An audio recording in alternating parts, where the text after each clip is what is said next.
Sir 2023 के चुनाव में क्या मैडम को साथ लेकर चलना आलाकमान की एक बहुत बड़ी मजबूरी है? मजबूरी नहीं होती है, पॉलिटिकल एडजस्टमेंट होता है, पॉलिटिकल मैनेजमेंट होता है, पॉलिटिकल रिक्वायरमेंट होती है। कर्नाटक में थे ना येदियुरप्पा, लोग कहते हैं मजबूरी है, साथ आगे खड़े हो गए। एक झटके में अमित शाह ने सारे खेल को बदल दिया। वहाँ पे जो है आज पूरी तौर पे येदियुरप्पा जो है साथ खड़े हुए हैं इनके। अमित शाह चले गए कर्नाटक, उनके घर चले गए, कहा भी खिलाओ ढोकला, खिलाओ समोसा कचौरी नाश्ता जो है। तो बाहर खड़े हुए थे खुद येदियुरप्पा और उनका लड़का विजेंद्र वहाँ पे जो है माला लेकर के, बुके लेकर के। तो अमित शाह ने कोशिश वो पकड़ा उनके हाथ से, पिताजी के हाथ से, तो उन्हें इशारा किया कि नहीं इनके हाथ से। तो अमित शाह ने कहा ठीक है भाई, फ्लेक्सिबल आदमी है। तो उन्होंने पकड़ा बेटे के हाथ से, फिर इनके हाथ से पकड़ा, फिर उसको पीठ को थपथपाया एंड गेम इज़ ओवर। ये रास्ता में किस दिन हो जाएगा यहाँ, आप समझते हैं ना।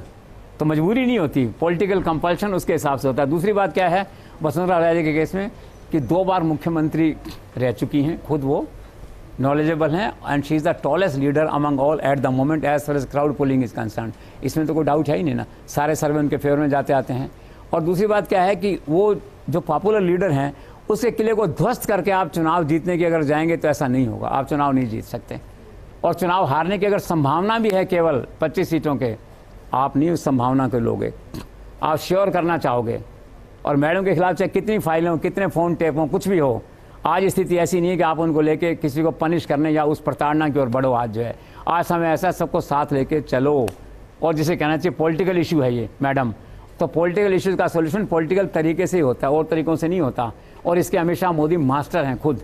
अभी कर्नाटक से उल्टा दिया उन्होंने एक तरह से, अब देखिए राशन का नंबर कब आता है, तो सोल्यूशन निकलेंगे इसके।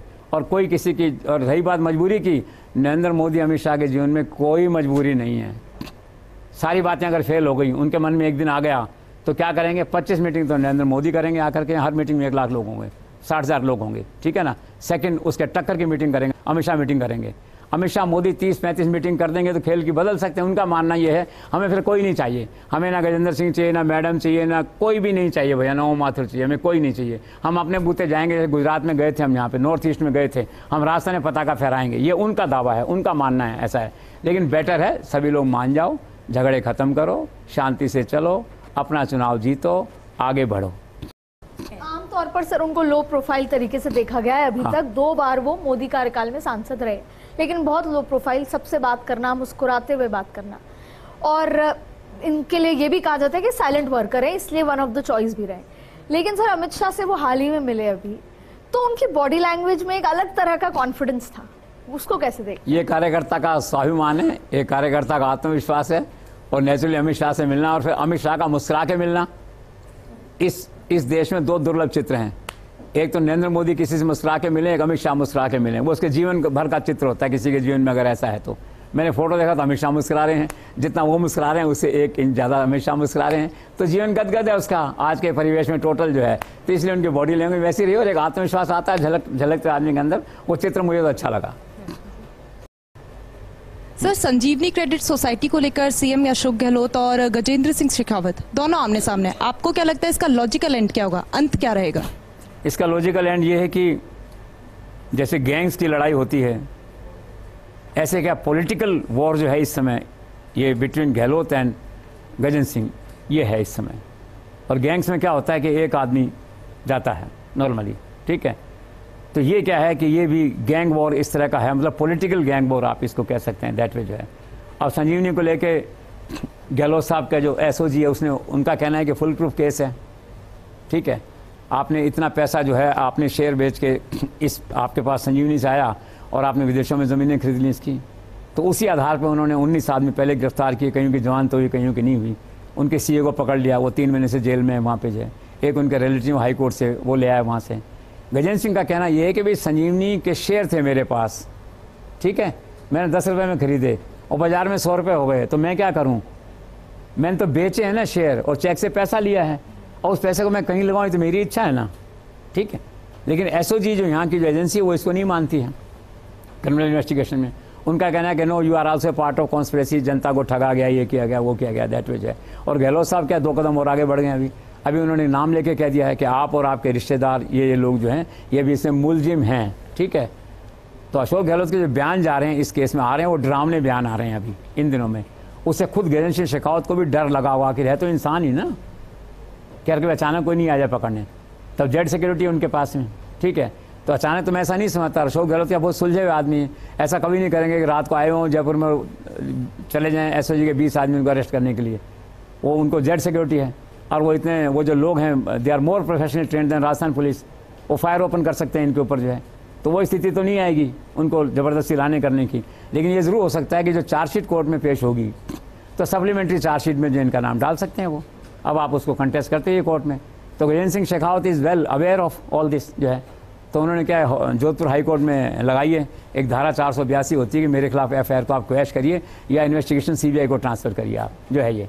तो चूंकि हाई कोर्ट ने एक केस में इसी केस में उनके रिश्तेदार को जमानत दी है, एंटीसिपेटरी बेल को या जो दिया है, तो मुझे पता नहीं क्यों ऐसा लगता है कि Gajendra Singh will manage this anticipatory bail कह दो और या case to be shifted to CBI. अब it is to be seen. अब पिछली बार जब पेशी थी तो आज मुझे किसी ने बताया, मैंने पूछा कि भी क्या है केस का अपडेट, जेसी शो कर रहे थे, मैंने कहा सवाल आएगा बाय द वे। तो उसने कहा साहब पिछली बार जज के सामने केस लगा तो किसी ने सिफारिश की होगी तो जज ने अपने आप को रेस्क्यू कर लिया। एक लग्जरी है जजेस के पास इस तरह से, कोई सिफारिश आए तो भाई सिफारिश आई तो मत मानो ना, फैसला करो। लेकिन ये एक ट्रेंड है इतने सालों से कि रेस्क्यू कर लिया कि मैं नहीं सुनूंगा इसको, ठीक है। तो उन्होंने कहा अब फिर हाई कोर्ट में सुनवाई होगी तो होगा। कुल मिला के ये जो पॉलिटिकल वॉर शुरू हो गया है इसमें अशोक गहलोत को तो पॉलिटिकल फ़ायदा होगा ही, कहने की बात ही नहीं है। और जोधपुर के हैं, जोधपुर का हिसाब किताब है सारा जो है। और गजेंद्र सिंह को इसमें नुकसान यूँ नहीं हो रहा उस तरह से कि आला कमान की एक पॉलिसी है नरेंद्र मोदी अमित शाह की, my man is always right. अगर मर्डर करके आ गया है तो मैं उसको शाम को जमानत उसकी मैं ही कराऊंगा, खाना जेल में मेरा आदमी देने जाएगा, उसको बाद में उसको कमरे में पिटाई कर देंगे उसी पकड़ करके। एक होता है थ्योरी होती है my man is always right, ठीक है। मैं इस थ्योरी पे चलता हूँ, मेरे कोई आदमी ऐसा कर देते हैं मैं कहता हूँ कोई नहीं, बुरा किया भाई, अभी तो जमानत कराओ पहले, फिर तुम्हारी पिटाई करेंगे घर ला करके, जो है एक बात होती है। तो वो क्या है, जैसे जैसे अशोक गहलोत के यहाँ से हमले होते हैं गजेंद्र सिंह पे, उतना ही आला कमान उसके पक्ष में और मजबूती से खड़ा हो जाता है। तो एक क्रम चलता रहेगा। तो पॉलिटिकल नुकसान कुछ नहीं होगा इसमें गजेंद्र सिंह शेखावत तो, क्योंकि उन्होंने उसके वर्शन को मान लिया है और क्लीन चिट दे दी है उसको। अब है केवल गिरफ्तारी होने नहीं होने की। तो मुझे ऐसा लगता है हाई कोर्ट से या जुडिशियल कोर्ट से जो है ना मैनेज हो जाएगा। दूसरी तरफ उन्होंने डिफेमेशन केस कर दिया है गहलोत के खिलाफ दिल्ली में जो है, उसमें तो कोई ज़्यादा कुछ आना जाना है नहीं। वो तो मतलब ठीक है, नोटिस आएगा जाएगा, 5 साल चलता है केस। वो तो एक भावना में आकर उन्होंने कर दिया, नहीं भी करते तो भी कोई खास बात नहीं थी ऐसी। बल्कि मेरा मानना है कोई नेगेटिव मूव था गजेंद्र सिंह के एडवाइजर्स का। अरे बार बार कोर्ट पूछेगा अभी किस बात का डिफेमेशन। अशोक गहलोत के वकील कहेंगे साहब ये चार्जेज हैं हमारे, वो चार्जेज रिपीट होंगे, ऑल इंडिया पब्लिसिटी होगी। It was a ill advise move. अपनी अपनी सोच है ना ये। तो कुल मिला के लॉजिकल एंड इसका ये निकलेगा, चुनाव हो जाएंगे और गजेंद्र सिंह शेखावत को वहाँ से समर्थन रहेगा, कोर्ट कचहरी में चलते रहेंगे और उनकी ज़मानत कोर्ट से या सीबीआई में ट्रांसफ़र हो जाता है केस तो ठीक है। एक मतलब पॉलिटिकल हेडेक है। लेकिन सर गुलाब चंद कटारिया का जब जिक्र आया तो आपसे समझना चाहेंगे कि गुलाब चंद कटारिया क्योंकि गुवाहाटी के राजभवन अब चले गए हैं और ऐसे में कहीं ना कहीं मेवाड़ में अब वैक्यूम एक तरीके से हम ये कह सकते हैं कि पॉलिटिकल वैक्यूम बना है, तो क्या इसे सीपी जोशी भर पाएंगे? देखिए वैक्यूम तो राजनीति में बेसिकली क्या होता है, no one is indispensable, specially under Modi and Shah rule, nobody is absolutely indispensable. लेकिन चेहरे पे जो फेस वैल्यू पे दिखता है तो आप ये कह सकते हैं कि उसके बाद में कोशिश की गई थी किरण माहेश्वरी को as an alternative to Kataria develop करने की, और बेचारी चली गई, वो बात वहीं रह गई जो है। और उसके बाद में कोई लीडर हैं तो सीपी हैं, थोड़ा राजसमंद जाते हैं तो दिया कुमारी है, लेकिन दिया कुमारी को खांटी मेवाड़ नहीं मानते, जयपुर मानते हैं, सब मानते हैं, स्वयं माधोपुर लड़ लेती हैं, तो वो क्या है ऑल यूनिवर्सल चेहरा टाइप है एक तरह से है। तो सीपी हैं, कनकमल कटारा हैं, एक तो श्रीचंद कृपलानी जरूर हैं, लेकिन उनकी महत्वाकांक्षा भी ऐसा कोई नहीं है कि संभाग का मैं लीडरशिप करूँ, और निम्बाड़ा में खुश रहते हैं दैट वे जो है। और उनकी मोदी से भी डायरेक्ट है, वो कई बार पहले जब आते थे मोदी से मिलते थे, मोदी जी ढूंढते थे उनको, व्यंग करते थे, अरे वो लंबू कहाँ उसको बुलाओ जो है। तो उसकी एक्सेस है, लेकिन वो जो आपने कहा ना लीडरशिप मेवाड़ की है वो सीपी के हाथ ही रहेगी। सर सवाल ये है कि 2023 विधानसभा जो चुनाव है, टिकट वितरण में भारतीय जनता पार्टी के अंदर किस तरह का एक तरह से कहा जाए आधार होगा, किस तरह टिकट बटेंगे, किस तरह से क्या मेरिट होगी या फिर सभी गुटों को साथ कर टिकट बांटे जाएंगे? देखो बिल्कुल मेरिट होगी, मेरिट कंप्यूटर से निकलेगी, आंकड़ों से निकलेगी, सर्वे से निकलेगी, अमित शाह के बैग से निकलेगी, जिसे कहना चाहिए। और रही बात गुटों को साथ चलने की, मुझे नहीं लगता। मुझे तो ये भी डाउट है कि इवन इफ वसुंधरा राजे का क्लेम सेटल हो गया किसी भी तरह से, तो उनके खुद के जिले में 5-6 सीटें कितनी हैं? झालावाड़ में हैं, 5 में भी उनको कितनी सीटें मिलेंगी, 1 या 2, ये मैं नहीं कह सकता। I am not very sure, क्योंकि टिकट वितरण तो एक अलग ही इशू डिफरेंट है भाजपा के अंदर, अमित शाह के यहाँ, मोदी जी के यहाँ। तो कोई किसी का कोई दावा नहीं है किसी के ऊपर, कोई गुटबाजी नहीं है, कुछ नहीं होगा। एक सॉफ्ट कॉर्नर हो सकता है किसी के बारे में थोड़ा बहुत जो है। बाकी आप मान लीजिए 90% टिकटें मेरिट से निकलेंगी, कंप्यूटर से निकलेंगी, अमित शाह के झोले से निकलेंगी। तो सर्वे की बात की जाती है, बार बार सर्वे करा लिए कई बार। सर्वे की बात जो आप कर रहे हैं ना, तो सर्वे में ऐसा है कि एक सर्वे हमसे करवाया था लोगों ने कुछ पहले, कि ओरिजिनल चैनल तो क्या है ना कि डिस्पोजल पे होता है हमेशा जो है, तो हमसे करवाया, तो हमने देखा कि 62 सीटें उस दिन कांग्रेस को आ रही थी 4-5 महीने पहले जो है। हमारे क्या गाँव में लोग बैठे हुए हैं, हमें सर्वे के लिए लंबा चौड़ा नहीं करना होता, ताम झाम के आदमी पकड़ेंगे, फिर BS बनाएंगे, ग्रुप बनाएंगे, कलम पेन देंगे, फिर साधन देंगे, गाड़ी देंगे, घोड़ा देंगे, नहीं कुछ नहीं देंगे।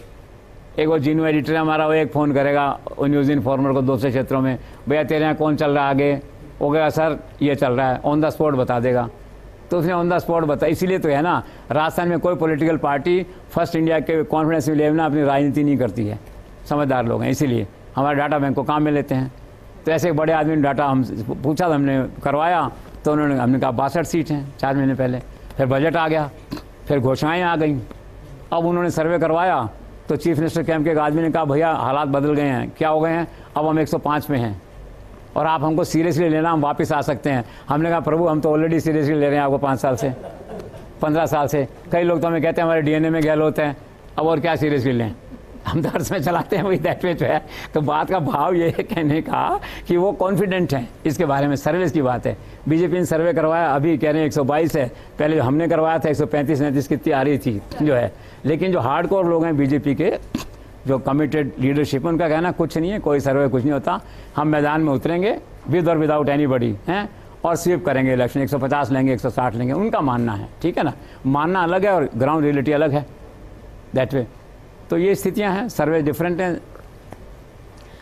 सर 2 सवाल है मेरे। पहला सवाल ये, क्योंकि पूनिया के हटने के बाद अगर राजस्थान बीजेपी की बात करें, जाट लीडरशिप किसके हाथ में होगी? दूसरा ये, हालांकि आपने कहा कि फेयरवेल नहीं है उनका, राजनीतिक भविष्य क्या देखते हैं? देखिए जाट लीडरशिप का सवाल है, वो तो हाईकमान तय करता है ब्रॉडली, लेकिन अभी कहना चाहिए टॉलेस्ट लीडर अभी सतीश पूनिया ही है। नेक्स्ट उनके आप मान लीजिए कि राहुल कस्वा हैं या कैलाश चौधरी हैं, तो स्टेचर उन सब में सतीश पूनिया के नहीं है। अब पीपी चौधरी वगैरह हैं, थोड़ा मान लीजिए तो कहते हैं हमारे पूर्वज राजपूत थे, लेकिन वो क्लेम उस तरह का बनता नहीं है। तो राजपूत लीडरशिप वैसे तो क्या है कि भाजपा की राजनीति में और जो आला कमान की राजनीति है उसमें किसी के पास कोई लीडरशिप नहीं होती, सारी लीडरशिप 2 व्यक्तियों में है, नरेंद्र मोदी, अमित शाह। लेकिन मन को समझाने के लिए ख्याल अच्छा रहता है कि यार ठीक है जाट कोटे में हम लोग हैं, जाट लीडरशिप है, तो आप कह सकते हैं पूनिया के हाथ में रहेगी। और रही बात भविष्य की, भविष्य से सतीश पूनिया का भविष्य उज्जवल है, उसमें कोई इशू नहीं है।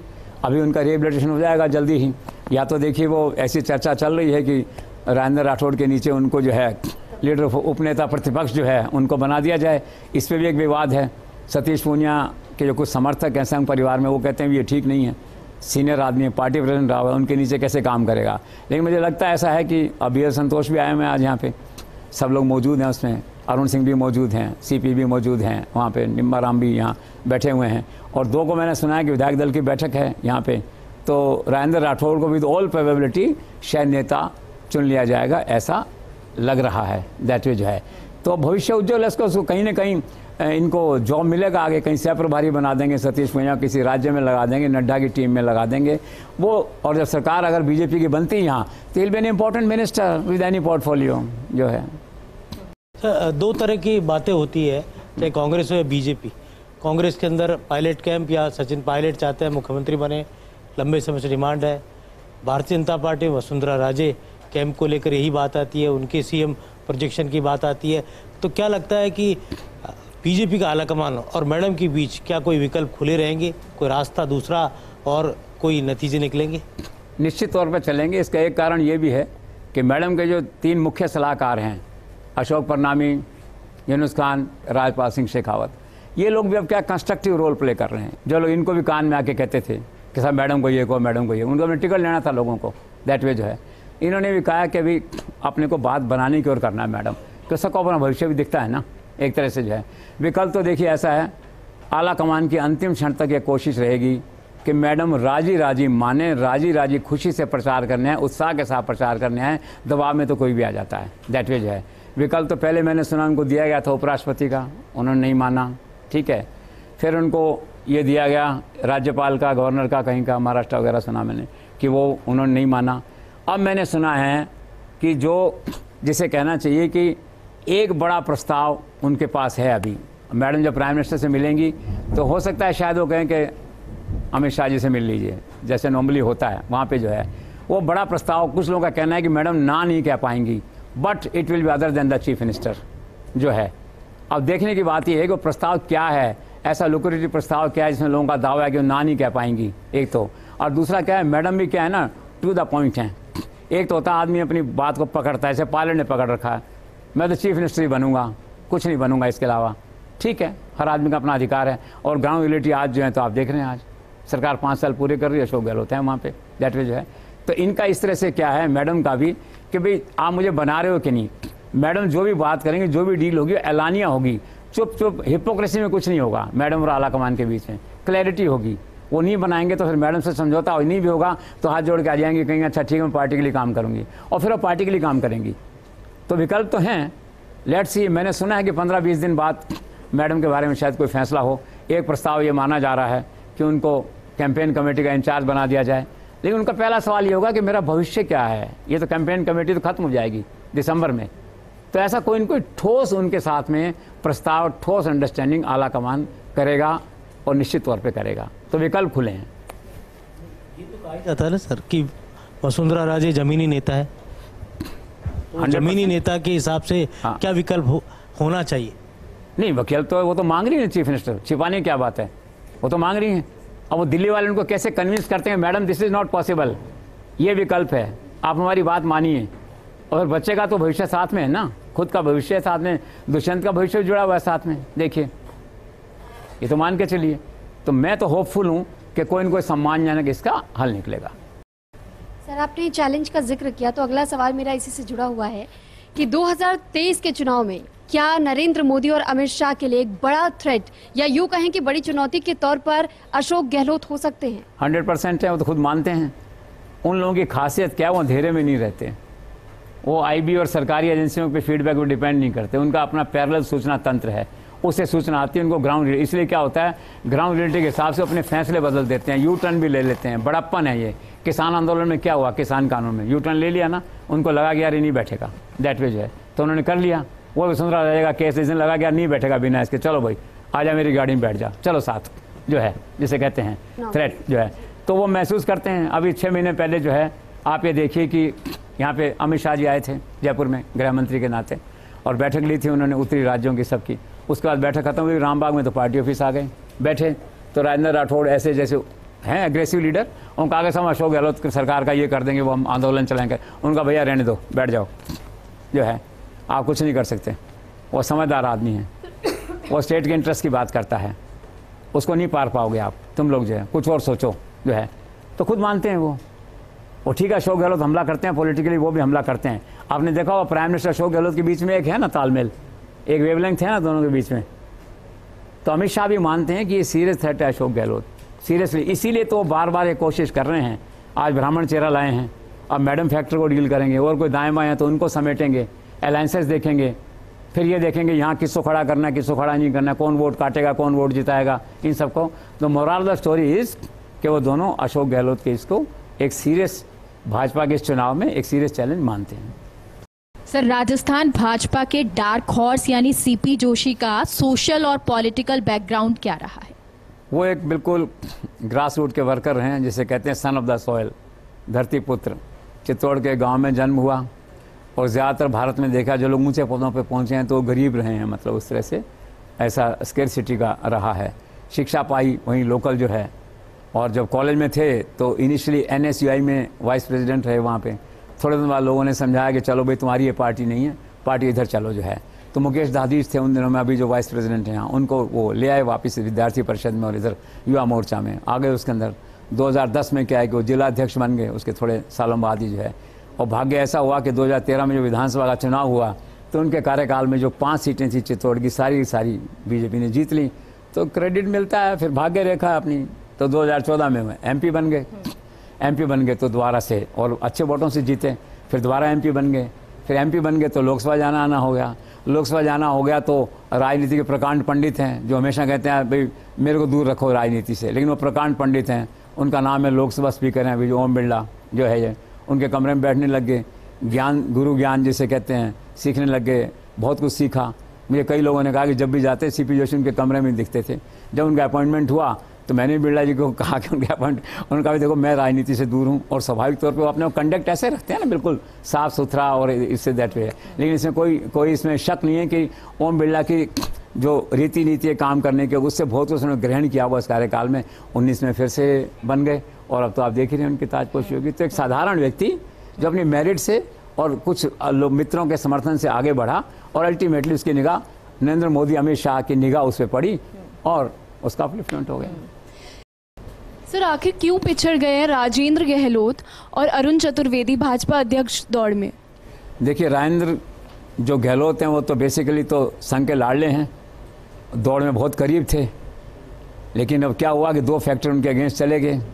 बेसिक फैक्टर जन्मपत्री का होता है, जन्मपत्री में नहीं था, लेकिन देखने के लिए 2 फैक्टर चले गए। एक तो कहते हैं साहब वो जोधपुर से मारवाड़ से 2 पहले बड़े नेता हैं वहाँ, गजेंद्र सिंह शेखावत हैं वहाँ पे, और एक नए प्लेयर जो राजस्थान की पॉलिटिक्स में आ गए हैं, जो प्रधानमंत्री के करीब हैं, अभी रेल मंत्री हैं जो वैष्णव। वो कहते हैं 2 नेता पहले से वहाँ हैं, फिर ओम माथुर पाली से हैं, फिर कैलाश चौधरी हैं।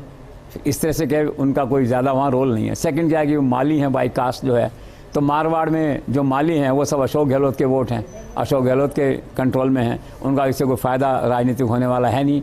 और तीसरी घटना ऐसी हुई, इन सब जब बातें चल रही थी तो राजेंद्र गहलोत ने सोचा होगा चलो मैं अपना पक्ष मोदी जी या अमित शाह के सामने रखता हूँ। तो बाई चांस अमित शाह यहाँ आए हुए थे गृह मंत्री के रूप में, यहाँ जो उत्तरी राज्यों की बैठक थी वहाँ पर, तो आए थे क्राफ्ट से चार्टर से जा रहे थे, तो उन्होंने कहा मैं आपके साथ चलता हूँ।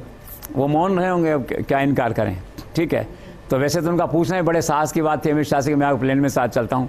भाजपा की संस्कृति में अमित शाह से को ये पूछे तो मैं उनके नैतिक साहस की दाद देता हूँ। एनी हाउ पूछा तो साथ चले गए वो, और उन्होंने सोचा होगा प्लेन में कि चलो रास्ते में बात करेंगे।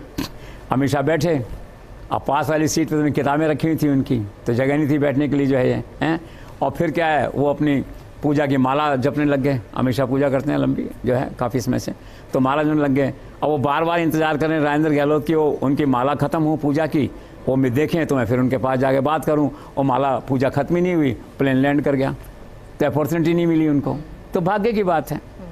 अरुण चतुर्वेदी का ये है, उसका भी ये देखिए कि ब्राह्मण है, अब भी ब्राह्मण ही बना है दैट वे जो है, और अच्छा है उनका। लेकिन उनका थोड़ा सा ये है कि इतना उसके सीपी के मुकाबले में उसका कैंडिडेचर कमज़ोर है, चुनाव भी हार गए। वैसे क्या है कि दत्तात्रेय जी के क्लोज हैं, जब दत्तात्रेय जी जयपुर आते हैं तो दिया कुमारी उनके साथ डिनर भी होता है, मिलते जुलते हैं सारे, लेकिन बस वो क्लिक नहीं किया। हालांकि उसके बाद अरुण चतुर्वेदी ने कहा किसी को, दोस्त को, कि यार मैडम ने ऐन वक्त पे साथ नहीं दिया। हो सकता है, यू नेवर नो जो है, ये नहीं बन पाए जो है। ज़्यादा स्ट्रॉन्ग कैंडिडेचर मुझे लगा राजेंद्र गहलोत का था उसमें, जो रह गए, तो दोनों रह गए। कोई बात नहीं, कभी सरकार इनकी बनेगी, जीतेंगे तो फिर मंत्री बनेंगे अरुण चतुर्वेदी, नो रेग्रेट्स।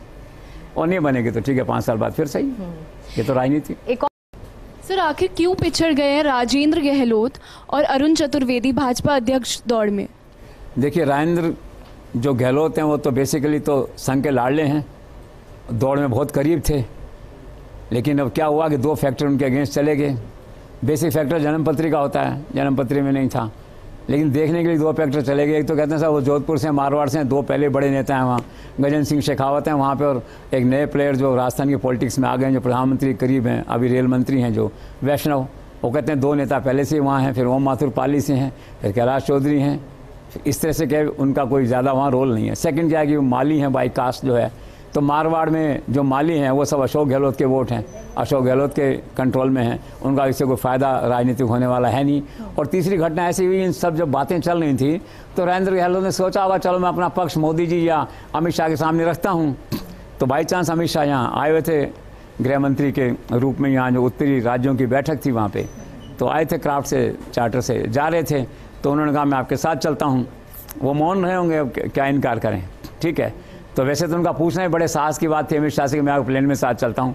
भाजपा की संस्कृति में अमित शाह से को ये पूछे तो मैं उनके नैतिक साहस की दाद देता हूँ। एनी हाउ पूछा तो साथ चले गए वो। और उन्होंने सोचा हुआ प्लेन में कि चल रास्ते में बात करेंगे। अमित शाह बैठे, अब पास वाली सीट पर तो किताबें रखी हुई थी उनकी, तो जगह नहीं थी बैठने के लिए जो है ये हैं। और फिर क्या है, वो अपनी पूजा की माला जपने लग गए। अमित शाह पूजा करते हैं लंबी जो है काफ़ी समय से, तो माला जपने लग गए। और वो बार बार इंतजार कर रहे हैं राजेंद्र गहलोत की वो उनकी माला ख़त्म हो पूजा की, वो मैं देखें तो मैं फिर उनके पास जाके बात करूं। और माला पूजा खत्म ही नहीं हुई, प्लेन लैंड कर गया, तो अपॉर्चुनिटी नहीं मिली उनको। तो भाग्य की बात है। अरुण चतुर्वेदी का ये है, उसका भी ये देखिए कि ब्राह्मण है, अब भी ब्राह्मण ही बना है दैट वे जो है, और अच्छा है उनका। लेकिन उनका थोड़ा सा ये है कि इतना उसके सीपी के मुकाबले में उसका कैंडिडेचर कमज़ोर है, चुनाव भी हार गए। वैसे क्या है कि दत्तात्रेय जी के क्लोज हैं, जब दत्तात्रेय जी जयपुर आते हैं तो दिया कुमारी उनके साथ डिनर भी होता है, मिलते जुलते हैं सारे, लेकिन बस वो क्लिक नहीं किया।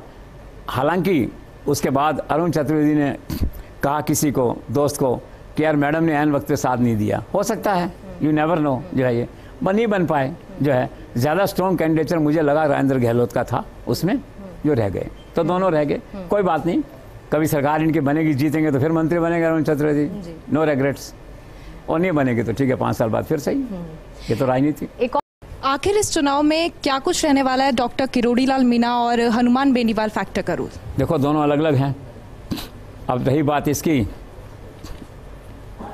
किरोड़ी की, तो किरोड़ी तो देखो अपने आप में वन मैन आर्मी है, राजस्थान के सबसे संघर्षशील politician, the main rebellion against the system, against in the interest of public.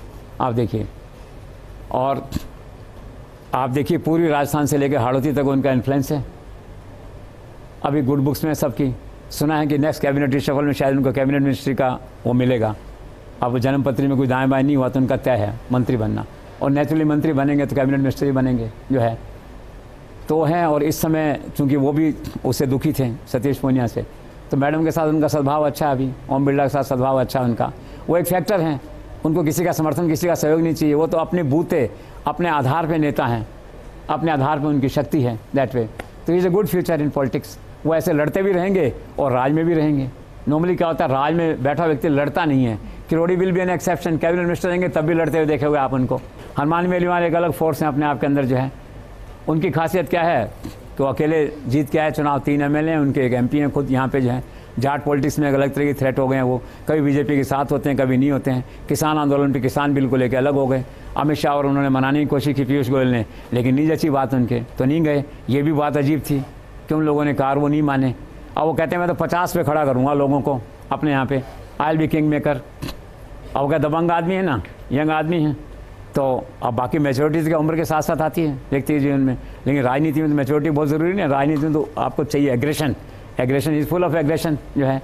तो उन्हें पायलट को कहा बताया कि देखो भी तुम खड़े हो जाओ, मैं खड़ा हो जाता हूँ, दोनों 100 सीट लाते हैं, जो ज़्यादा लाएगा वो चीफ मिनिस्टर बन जाएगा। एक पॉलिटिकल गॉसिप जिसे आप कहते हैं। लेकिन ये तय है कि वो 50 सीटों पे खड़े करेगा, उससे समझौता या तो कांग्रेस करे या बीजेपी करे, कोई न कोई पार्टी उससे समझौता करेगी, ऐसा मुझे लगता है।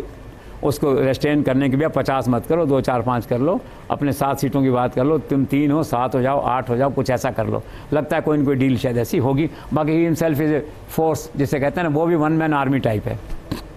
और सर इसी सवाल के साथ चर्चा की मैं शुरुआत करूंगी, क्योंकि चुनावी वर्ष है, राजस्थान की बात हो रही है, तो ऐसे में बीजेपी ने सीपी जोशी को उनकी जो ताजपोशी की है उसके मायने क्या है? इसका पहला मायना तो ये है कि अब राजस्थान डायरेक्टली दिल्ली के कंट्रोल में रहेगा और सारे बड़े फैसले राजस्थान भाजपा के अब दिल्ली से होंगे। इसकी शुरुआत उसी दिन हो गई थी जिस दिन दिल्ली में राजस्थान बीजेपी की कोर कमेटी की बैठक जयपुर में न होकर दिल्ली में हुई थी। इसका दूसरा मैसेज ये है कि काफ़ी लंबे समय से मोदी और अमित शाह को एक बड़े ब्राह्मण चेहरे की तलाश थी, सेकेंड जनरेशन यंग चेहरा जो अगले 25-30 साल तक राज कर सके, राजनीति में सक्रिय रह सके। अब वो सारी खोज आके सीमित हो गई है सीपी जोशी पे, ब्राह्मण चेहरा उनको मिल गया है। यूँ कहिए कि राजस्थान की भाजपा राजनीति में जब भी कभी ब्राह्मण मुख्यमंत्री बना तो पहली दावेदारी हमेशा आपको सीपी जोशी की दिखाई देगी। सर राजस्थान की राजनीति में अचानक से अश्विनी वैष्णव का उदय होता है, ठीक है। अचानक से एक बड़ी सी रैली में वो आते हैं, ब्राह्मण महापंचायत जिसे नाम दिया जाता है, वहां पर उनकी मौजूदगी रहती है। इन सबके बीच एक बड़ी बात यह है कि ओबीसी बैकग्राउंड से है, ब्राह्मण है, तो क्या वो मुख्यमंत्री पद की रेस में है? एक्चुअली क्या है, मुझे तो मैं उनके बारे में जानता हूँ, बेसिकली ब्यूरोक्रेट हैं। उड़ीसा कैडर में रहे होंगे। प्रधानमंत्री जी बहुत निकट हैं, विद्वान हैं, इंटेलेक्चुअल हैं, एग्जीक्यूशन अच्छा है, मॉनिटरिंग अच्छा है, इतने मंत्रालय उनको दिए गए हैं सारे। उनके मन में मैं नहीं समझता कभी ऐसा भाव आया होगा कि मुझे मुख्यमंत्री बनना है किसी स्टेट का या मंत्री बनना। मंत्री तो ठीक है, उन्होंने नरेंद्र मोदी जी ने अमेरिकन राष्ट्रपति के स्टाइल पे योग्यता वाले लोगों को कैबिनेट में लाओ आप, जो है वो ले आए उनको। अब क्या है कि जब वो मुझे देखा मैंने, तो पता नहीं मैं किस शहर में था उस दिन, कैलकाटा या कहीं था, तो मुझे खबर पड़ी मैंने यहाँ से कि वो आ गए और ब्राह्मण रैली कर रहे हैं। मुझे यकीन ही नहीं हुआ। तो मैंने कहा बीजेपी ने तो कभी पैराशूट से उतारे नहीं सवार, ये कैसे आए? ऐसा उसका मैसेज गया पब्लिक के अंदर कि पैराशूट से उनको उतारा गया है। कोई बैकग्राउंड नहीं था, पहले आए नहीं, गए नहीं कभी, एकदम से 1 लाख लोगों की रैली। उसको विवाद है, कुछ लोग कहते हैं 20,000 थे, 50,000 थे, मैं उस संख्या में नहीं जाऊँगा, लेकिन एक बड़ी रैली थी ब्राह्मण समाज की, और उतारा गया उनको और एज चीफ मिनिस्टर उनको प्रोजेक्ट किया गया। और वैसे पहले मुझे किसी ने कहा था कि he is a serious contender, क्योंकि ओबीसी चीफ मिनिस्टर बनेगा राजस्थान में, न जाट ना राजपूत जो है। ठीक है, जब मैं कहता हूँ न जाट ना राजपूत, तो मैडम को मैं ऑलरेडी हटा के कहता हूँ, वो तो एक अलग ही अपवाद है उनको हाँ मतलब उसको, ताकि भ्रम नहीं हो मेरे कहने के अंदर और वो यू टर्न नहीं हो उस बात के अंदर जो है। तो वो उसमें क्या है कि ओबीसी है, तो ओबीसी देश में सबसे ज़्यादा, राजस्थान में भी पता नहीं कितने परसेंटेज है, तो वो सीरियस कंटेंडर है। लेकिन उनको भाई धीरे धीरे आना चाहिए था। एकदम से जिस ढंग से आया, अचानक रैली हुई, इतनी बड़ी रैली में क्या था, ऐसा लगा पैराशूट से उतार दिया है, but he is a contender. ये तो राजनीति। एक और सवाल बहुत महत्वपूर्ण है सर, कि क्या दिल्ली के स्टेज पर गजेंद्र सिंह शेखावत को भी प्रदेश अध्यक्ष बनाने को लेकर चर्चा हुई थी? बिल्कुल हुई थी, मुझे तो ऐसा लगा। 15 दिन पहले हमने एक पट्टी भी शायद चली थी हमारे चैनल पे कि उनके नाम पे गंभीरता से विचार हो रहा है, तो मुझे इसलिए थोड़ा सा सही लगा था उसमें 15-20 दिन पहले, कि उनकी बहुत इच्छा है, पुरानी तमन्ना है गजेंद्र सिंह शेखावत की, भाजपा प्रदेश अध्यक्ष बनेंगे यहाँ पे जो है। अभी आदित्य ने पट्टी चला दी एक दिन पहले, ये तो खबरों में घुसी रहती है ना, तो इसको पता लगा होगा दिल्ली में जो है कि गजेंद्र सिंह शेखावत होंगे अध्यक्ष। तो मैडम का राय था वसुंधरा राजे का, उनको शायद सूट नहीं करता होगा, अपने पॉलिटिकल इक्वेशंस होते हैं जो है। हालांकि टिकट तो उसमें मैडम ने दिए थे सबको, गजेंद्र सिंह का टिकट भी मैडम ने दिया था। यहाँ जो श्री क्षत्रिय योग समाज है, संघ है, तो उसके जो इंचार्ज हैं, बहुत रेस्पेक्टेड पर्सन है भगवान सिंह जी, वो इनको लेके मैडम पास गए थे कि मैडम इनको टिकट देना है यहाँ से, जोधपुर से। उनका भाई शेखावत तो शेखावटी से आते हैं, सीकर से, इधर से, और यहाँ तो भाटी और दूसरे राठौड़ इस तरह के हैं। उनका नहीं मैडम मेरी गारंटी है, आप टिकट दीजिए। तो भगवान सिंह ने वादा निभाया, मैडम ने वादा निभाया और वो चुनाव जीत गए अपना जो है। एनी हाउ, राजनीति में समीकरण समय के साथ साथ बदलते रहते हैं। तो उस दिन क्या हुआ, मैडम ने स्टैंड ले लिया कि नहीं बनेंगे वो, और 66 वो फिर रुक गया अपॉइंटमेंट अचानक जो है। तो अदिति जब भी दिखती है लोगों को तो सब वही कहते हैं कि आपने नहीं बनने दिया। अब ये तो पट्टी चल गई, हम क्या करें, अभी तो ऐसे ही ना, मतलब भाग्य होता है व्यक्ति का जो है। तो 66 दिन तक वो चलता रहा हुआ पे, और वो सिटिंग चीफ मिनिस्टर थी। और मोदी और अमित शाह उस मोड में नहीं थे जो आज जिस अंदाज में हैं। आज तो आप कोई कह नहीं सकता ऐसा जो है, उस समय कह दिया, उन्होंने मान ली। तो 66 दिन बाद मदन लाल सैनी बन गया, वो शेखावत जी नहीं बने। हालांकि मैं समझता हूँ उनके पॉलिटिकल कैरियर के लिए अच्छा था, छोटा पद था। आज कहाँ है Gajendra Singh Shekhawat, a potential chief minister, strong candidate आप देखिए जो है उस समय। तो कैंडिडेट थे, उनकी तमन्ना थी, बन जाते तो उनके मन में होता है हाँ ठीक है यार मज़ा आया एक्ट वजह। अब नहीं बने तो नहीं बने, पर ही वॉज ए कैंडिडेट।